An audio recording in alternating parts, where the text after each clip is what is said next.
Good morning, guys. Today, before I give you guys a couple practice problems with the concepts that we've been covering, I want to look a little bit deeper at size change and the center of a size change and size changes on graphs, because those are going to have a couple of important elements. So here you can see that I've already written out the size change that I'm going to do. I have a size change with a center of 0, 0 and a magnitude of 1/2. So notice how these are going to be written. It's going to give you the type of transformation, size change. It's going to show you the center right at the first subtext. And after that, it's going to give you the magnitude. And again, that's going to be right below that main line of writing. It is, by the way, possible for them to, instead of putting a coordinate as your center of size change, to put a point. Like they might label this point here L and say SL 1/2. But we're not going to do that today. Today what we're going to do is we're going to be given the coordinates. So let's say I'm doing a size change with a center of 0, 0 and magnitude 1/2. We know that 1/2 is going to shrink or contract this downwards, and it's going to do so based on its distance from the center that is chosen. So here, when I'm contracting this, when I'm bringing this downwards, each of the points gets moved so it's half the distance it was before. And that's just what we had been talking about before. So we end up with a new figure, and that one is going to be these three coordinates and a very small little triangle right there. In fact, were I to draw in the lines that we did our size change with, you could see it's actually shrinking in the direction of that point that was our center. So that's a nice way to just kind of visualize what's going on there. If this is our pre-image, our image shrinks towards the center. Now, we already saw yesterday that when you change the magnitude, all that's going to happen is you're going to be changing how much it grows or shrinks by. And of course, if we're not dealing with a 1/2 magnitude, but rather a expansion, a growth here, it's going to end up sending the figure outwards and making it expand significantly. So here's that expansion there, and we can see the figure is twice as big, resulting in all of the distances, the lengths, being twice as big as the original. So this is twice as long as this little one, and this one's twice as long as that one, and so forth and so on. Now, what can happen as well is you can end up with negative numbers. So here I still have a size change. I have a center that has not changed. And this time I have a magnitude that's a negative 1/2 instead of the positive 1/2 that we had above. So this time that negative is just sending us in the opposite direction as we would normally go. So normally I would judge the distance between these 2 points, which is pretty easy with coordinates, and I would find that midpoint between it. But this time I'm going to actually extend it towards the other side of my center. So instead of going towards my point, I'm going to go this way, away from the center, in the exact opposite direction as I came through. And I'm going to go that distance halfway because I want a magnitude of 1/2. So here my halfway point would have been 1, 1. Now it's going to go that same distance away on the other side, bringing this point over to here and shrinking it. Same thing here. I'm going to go halfway in the exact opposite direction from that point towards the center. So here it was 3 away. I want to go half that distance in the opposite direction. It would be at the negative 1.5. And I'd continue that with my final point. So negative 1, by the way, is just going to be an exact reflection. But a negative 1/2 is still shrinking it, and it gives us this kind of like flip-flopped image that is seen over here.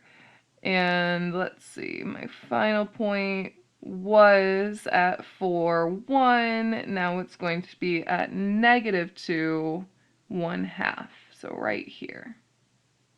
And we end up with that figure. So you can kind of see how all that's happened there when I dropped the negative in front of my size change is that flip-flop. Okay, so how about this one? We end up with a size change with a center that is not at 0, 0. Well, if the center is not at 0, 0, all you're really doing is changing the direction in which you're doing a size change. So I'm going to do a size change of 6, 2. I'm going to do a magnitude of 2. And the first thing that I should do is find my center. So I'm going to draw in my center at 6, 2. Next, I'm going to look at my magnitude. And I'm going to just expand away from this. So here, if the original distance was 1 down, 2 over, I'm now going to go 2 down, 4 over, double the distance of before. 1, 2, 3. Oop, 1, 2, 3, 4. So I end up over here for my new point, which just so happens to be a different point's location. Actually, it doesn't. It's one further than that. So I end up over at this point over here, and here is our new location.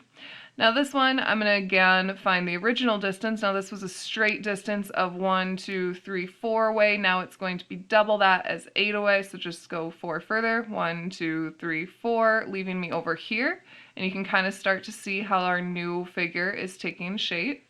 And then last but not least, this point, which was 2 down, 3 over, 1, 2, 3 over, is now going to be 4 down, 6 over. And that gives me this point over here. Again, we have a growth by a factor of 2, so you're going to see that this has gone to double the original lengths. And you can see that all the lines are parallel to the lines of the original. Now with this, just be careful. It should look like your previous one, just kind of like coming into it or expanding out into a different direction, maybe flip-flopping the image and things like that. Okay, so that is what is going to happen with these. So with this one, you just find your new center. It would expand it out in a different way, like if my center was on my figure itself. It just means that the point that the center is on is not going to move because it was 0 away from the center when it started. But all the other points will move relative to this one. So if it was 1 away here, like 1 over 1 up, it will now be 2 over 2 up to over here for my second point, expanding this to be twice as big. And this one, which was 1 over 2 up, is now 2 over 4 up, bringing me to this point here. And again, you can see we have the same end result. It has the same lengths. It has the same shape. It's not distorted or changed. It's just a lot larger, and the one point has not moved because it happens to land on the center. So those are some different possibilities to keep in mind. And this affects what we do with circles because sometimes when we're moving a circle, we use a center of 0, 0, which is what we had done earlier. We had used that center of 0, 0, and our circle had expanded outward. But what happens if you change your center so that your center is actually going to be the same as the circle that you are working with? Well, let's actually start with this circle here. In this circle, you can see we're going to do a size change with a center of -3, -3, and a magnitude of 2. So in the circle, we have a center at 3, -3. So when I draw in my center, I know that that point is not going to change, which means in the formula for my new circle, my center won't change either. And I could just write in that 3, 3, giving me this portion of my formula unchanged.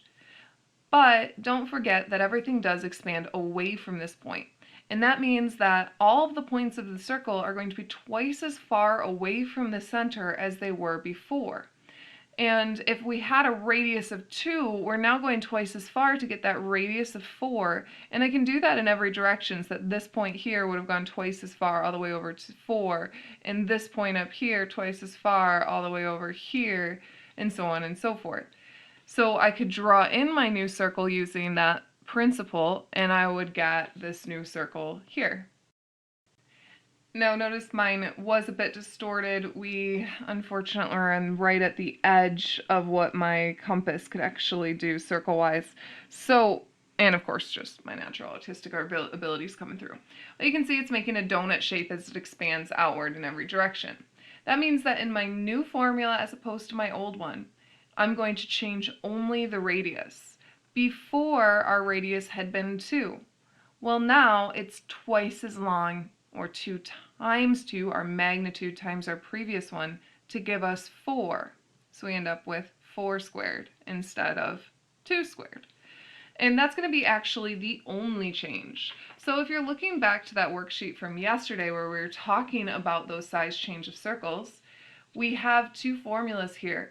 Where the center of the transformation or size change is 0, 0, then we had that change to the center and to the radius. In today's instance, where we have only the center of transformation, where the only thing we change is that the center of transformation is the same as the center of the circle, then the only thing that changes is the radius, because this won't move when the center is the same as the center of the circle. Alright guys, that is it for today.